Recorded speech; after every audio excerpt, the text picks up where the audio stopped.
미국 민주당 지지자 10명 중 8명이 카멀라 해리스 부통령의 대선 후보 지명에 찬성한다는 여론조사가 나와 바이든 대선 후보 시절 10명 중 4명 찬성보다 민주당 내 결집도나 높아진 것으로 나타났습니다. 또 미 대선의 승패를 좌우할 경합주에서 해리스가 전세를 역전한 것으로 나타나 주목되고 있습니다. 30일 블룸버그 통신에 따르면 여론조사 기관이 지난 24일부터 28일까지 등록 유권자 4,973명을 대상으로 7개 경합주에서 대선 후보 지지율을 조사한 결과 해리스가 4개 주에서 트럼프의 우위를 보였습니다. 조사 결과는 조 바이든 대통령의 민주당 후보자진 사퇴 후 여론 변화가 심상치 않다는 점을 보여줬다는 평가를 받고 있습니다. 해리스 부통령은 전국 단위의 여론조사에서도 상승세를 보이고 있는 것으로 드러났습니다. 로이터 통신과 여론조사 기관 입소스가 지난 26일부터 28일 미국의 성인 1,025명을 대상으로 조사해 이날 발표한 결과에 따르면 해리스 부통령은 등록 유권자 가운데 43%의 지지를 받아 트럼프 전 대통령 42%를 오차 범위 플러스 마이너스 3.5% 내에서 리드했습니다. 애초 해리스의 역전을 두고 허니문 효과라고 평가절하했던 트럼프 측 분위기도 달라지는 상황입니다. 미국 공화당의 부통령 후보인 JD 벤스 상원의원이 기부자들 앞에서 민주당의 대선 후보 교체에 대해 허를 찔렸다고 털어놨습니다. 현지 시간 29일 워싱턴 포스트에 따르면 벤스 상원의원은 지난 21일 미네소타주에서 개최된 선거자금 모금 행사에서 조 바이든 대통령의 대선 후보 자진 사퇴에 대해 우리 모두 정치적인 기습 공격을 당했다고 말했습니다. 이어 그는 나쁜 소식은 카멀라 해리스는 바이든이 지닌 약점이 없다는 것이라며 해리스는 훨씬 더 젊고 향후 바이든이 당했던 방식으로 고전하지 않을 것이라고 예상했습니다. 인지령 논란에 휩싸였던 바이든 대통령의 자진 사퇴로 선거 구도가 바뀐 만큼 새로운 전략이 필요하다는 취지였습니다. 특히 벤스 의원은 해리스 부통령과 관련해 유효한 공격 포인트를 찾는 것이 과제라고 말하기도 했습니다. 그는 솔직히 트럼프와 바이든에 대해선 모든 사람들이 싫든 좋든 나름대로 의견을 가지고 있지만 사람들은 해리스에 대해선 전혀 알지 못한다고 설명했습니다. 워싱턴 포스트는 이 같은 벤스 의원의 발언은 트럼프 캠프의 공식 입장과는 거리가 있는 것이라고 지적했습니다. 트럼프 캠프는 해리스 부통령이 민주당 후보로 교체돼도 대선 구도에는 아무런 변화가 없다고 주장해왔습니다. 지난 4년간 해리스 부통령이 바이든 행정부에서 일했던 만큼 국경 문제 등 각종 실정에 대한 책임도 함께 져야 한다는 이유에서입니다. 실제로 벤스 의원도 지난 22일 기자들에게 정치적인 역학관계는 전혀 변하지 않았다며 바이든 대통령이든 해리스 부통령이든 누구를 상대해도 상관이 없다고 자신감을 보이기도 했습니다. 그러나 뒤늦게 확인된 모금행사 발언에 따르면 벤스 의원도 해리스 부통령으로의 후보 교체가 선거 구도에 적지 않은 영향을 미칠 것이라고 우려하는 것으로 보입니다. 한편 벤스 의원 측은 이날 성명을 통해 유권자들이 해리스의 위험한 사상과 약점을 알게 되면서 트럼프 전 대통령이 여론조사에서 계속 우위를 유지하게 됐다며 최근 해리스의 극좌파적 이념은 바이든보다 더 위험하다고 주장한 바 있었습니다. 해리스 부통령도 중국에 대해선 트럼프보다 더 비판적인 입장을 보입니다. 그러나 트럼프와 달리 해리스 부통령은 무역 관세가 아닌 지정학적 패권 경쟁에 더 집중하고 있습니다. 해리스 부통령은 중국이 남중국해의 영토 분쟁에서 괴롭히고 있다고 비난한 바 있습니다. 이에 대해 중국 측은 미 당국이 남중국해에서 고조되는 긴장 배후에서 검은손 역할을 하고 있다며 목소리를 높이기도 했습니다. 해리스는 부통령 재임 시절 4차례의 아시아 순방 일정에서 한국도 방문했습니다. 2022년 9월엔 한국과 북한을 가로지르는 비무장지대를 방문해 영내 중국의 영향력을 억제해야 한다고 강조했습니다. 중국과의 패권 경쟁을 위해 한국의 해액을 두는 것에도 전향적인 입장을 보이고 있습니다.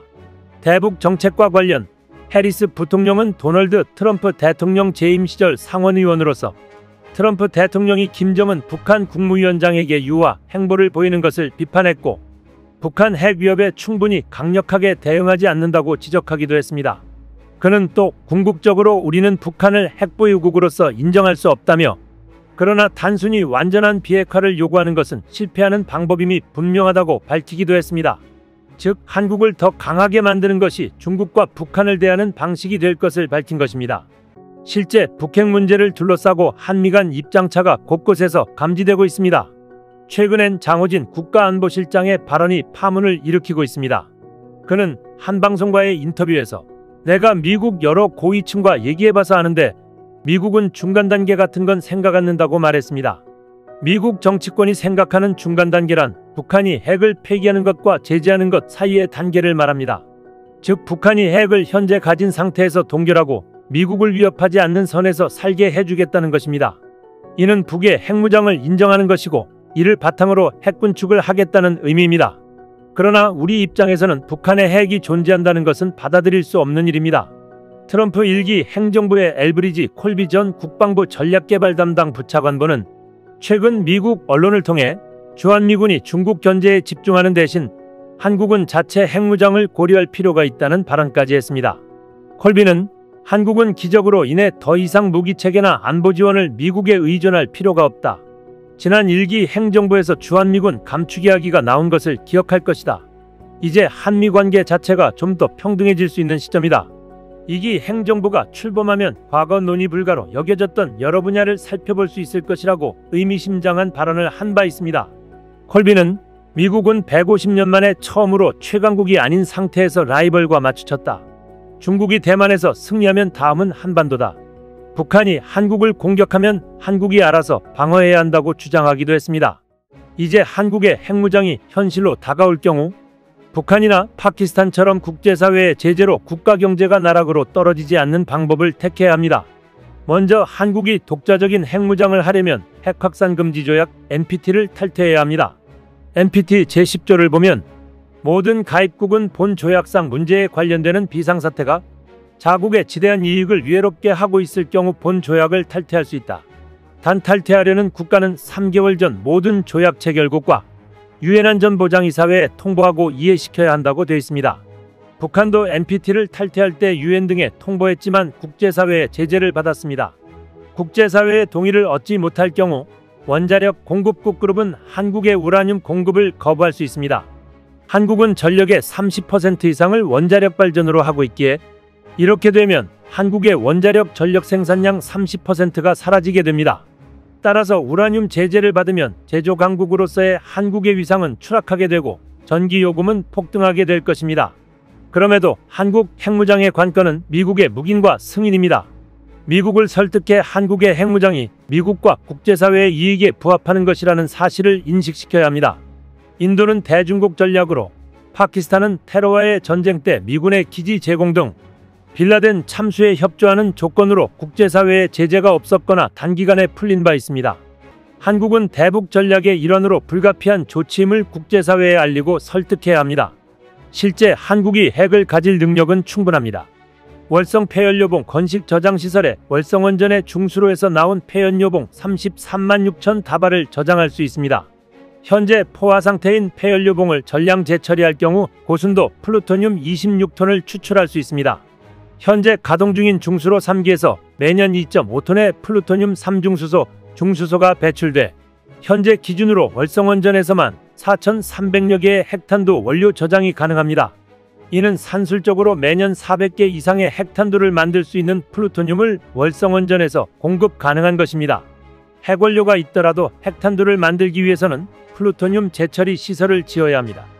재처리 시설 짓는데 1년 이상 걸리고 예산 검토 및 통과 등 여야가 초당적으로 협력해도 2년은 걸릴 거라고 전문가들은 입을 모읍니다. 또 핵탄두를 만드는데 6개월에서 1년. 따라서 핵무기를 완성하는데 한국의 조건으로는 빨라야 3년은 걸릴 것으로 보입니다. 이렇게 한국이 기술적으로 단기에 핵탄두 개발이 가능하더라도 더 중요한 것은 국민적 합의입니다. 국제사회의 압박과 제재를 견디기 위해서는 여론과 민의가 모아져야 하기 때문입니다. 그러나 미국이 최근 실시한 여론조사에서 한국민들의 핵무장 여론은 반대가 더 많았습니다. 미국 전략국제연구소가 지난 4월 30일 한국민을 대상으로 조사한 결과에 따르면 핵개발 찬성은 34%, 반대가 53%로 나타났습니다. 반대가 훨씬 높아 이번 조사 결과로는 핵무장을 향한 여론 지지 기반이 충족되지 않고 있습니다. 찬성 쪽에서는 68%가 보수, 22%는 중도, 10%는 진보로 조사됐습니다.